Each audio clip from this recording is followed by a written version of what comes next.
हमारे YouTube channel Rajshri music CG को like, share और सब्सक्राइब करना बिल्कुल ना भूलें।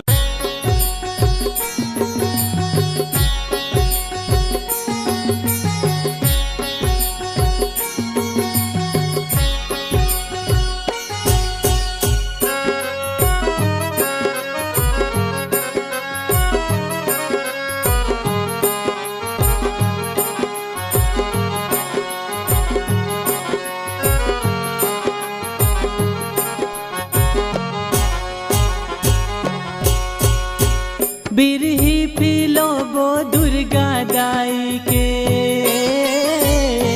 बिरही पिलो बो दुर्गा दाई के। बिरही पिलो बो दुर्गा दाई के, हाँ बिरही पिलो बो दुर्गा दाई के। हाँ रिग बिग सिग बिग बिरही पिलो बो दुर्गा दाई के। रिग बिग सिग बिग बिरही पिलो बो दुर्गा दाई के।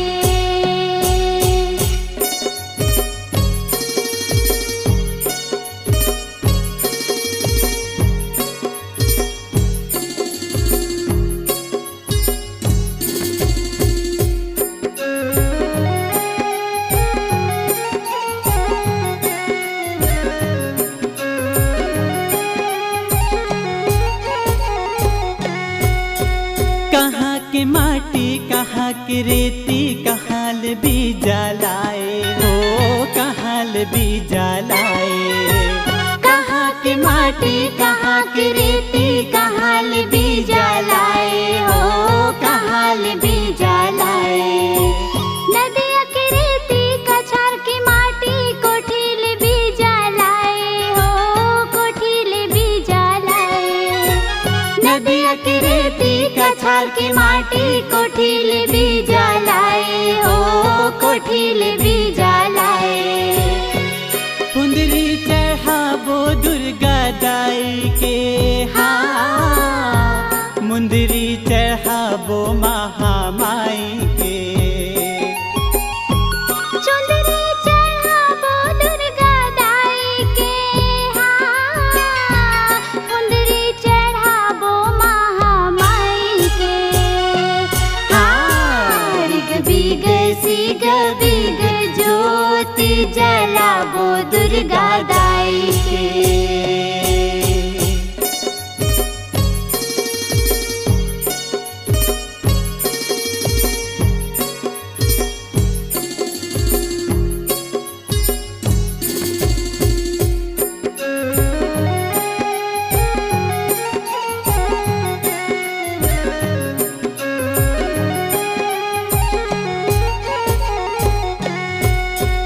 काखर घर ले कलसा लायो, काखर घर ले बाती हो, काखर घर ले बाती। काखर घर ले कलसा लायो, काखर घर ले बाती हो, काखर घर ले बाती। कुम्हरा घर ले कलसा लायो, पटवा घर ले बाती हो, पटवा घर ले बाती। कुम्हरा घर ले कलसा लायो, पटवा घर ले बाती हो, पटवा घर ले बाती। जस लगाबो दुर्गा दाई के, जस लगाबो महामाई के। जस लगाबो दुर्गा दाई के, हाँ जस लगाबो महामाई के। हाँ रिग बिग सिग बिग ज्योति जलाबो दुर्गा दाई के।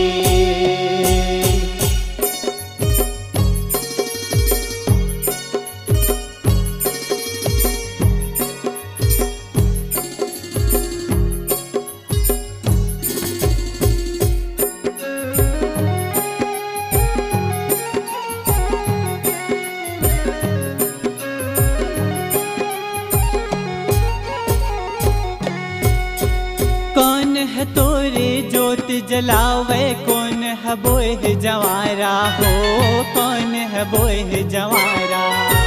कौन है तोरे ज्योत जलावे, कौन है बोए जवारा हो, कौन है बोए जवारा।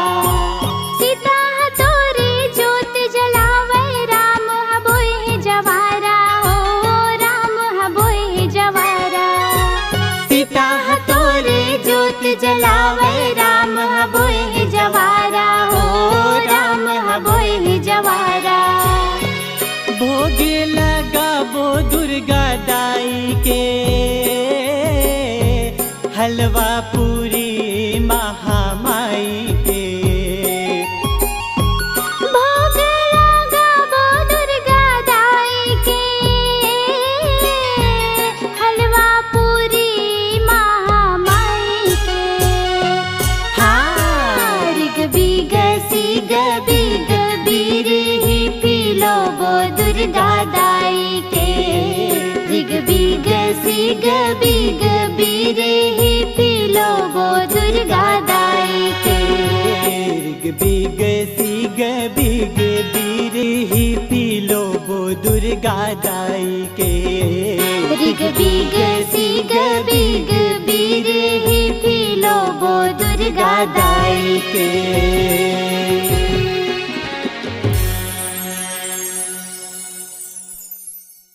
अपने दिल की आवाज सुनने वाले, अपने आवाज से पहचान बनाने की ललक और अपना टैलेंट लोगों तक पहुंचाने के लिए आए राजश्री म्यूजिक स्टूडियो, जहां गाने और वीडियो की बेहतरीन रिकॉर्डिंग की जाती है। Rajshri music audio video recording studio, Birgaon, Raipur, Chhattisgarh. अधिक जानकारी के लिए कॉल करें 8085048130 और 7999776763 पर।